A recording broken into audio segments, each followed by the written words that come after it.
Phone দিয়ে বললো, hello, আপনি কি বল্টু বলল, হ্যাঁ বলছি। তখন মেয়েটি বলল, আপনার সঙ্গে যত তাড়াতাড়ি সম্ভব আমি দেখা করতে চাই, কিছু কথা বলার আছে আপনার সাথে।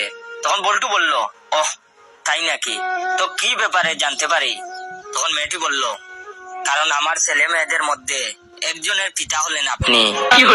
তখন বল্টু বলল, ও মাই গড, তুমি মর্জিনা বলছো নাকি? তখন মেয়েটি বলল, না মর্জিনা কে? তখন বল্টু বলল, তাহলে কি রহিমা? মেয়ে বলল, না না। তখন বল্টু বলল, তাহলে সকিনা? তখন মেয়েটা বলল, উফ না। তখন বল্টু বলল, তাহলে নিশ্চয়ই তুমি সাদিয়া? মেয়েটি বলল, দেখ না। তখন বল্টু বলল, তাহলে নিশ্চয়ই তুমি সাইদা? মেয়েটা বলল, তা কেন হব? তখন বল্টু বলল, তবে তুমি আলতা বানু? মেয়েটি বলল, প্রশ্নই উঠে না। তখন বল্টু বলল, তাহলে কে আপনি?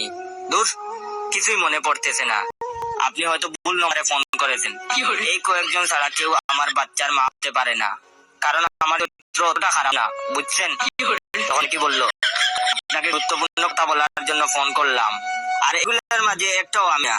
আর আপনি কিনা আপনার চরিত্র নিয়ে টানাটানি করতেছেন, কিন্তু কেন? তখন বল্টু বলল, তাহলে কে তুমি? তখন মেয়েটি বলল, আমি আপনার ছেলের ক্লাস টিচার, আপনাকে স্কুলে আসতে বলছি।